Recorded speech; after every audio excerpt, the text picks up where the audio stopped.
রুক্মিণী বসন্তে কান্তারারে পার্ট 1-এর এই নায়িকাকে দারুণ লেগেছে। একটা পাওয়ার, রিভেঞ্জ, সব কিছু একটা কম্বিনেশন এর মধ্যে ছিল। মানে একটা দারুণ একটা ক্যারেক্টার লেগেছে।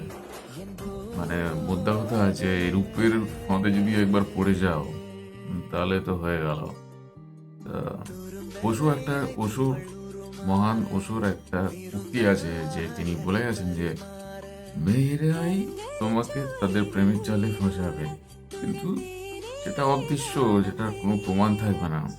কিন্তু তুমি ছেলেরাও, মানে এই বিশ্ব পুরুষ দিবসে আজকে বলছি যে এটা ছেলেদের লম্পঝম্প করেই কাটাতে হবে, যুদ্ধ করতে হবে, মারামারি করতে হবে, কষ্ট করতে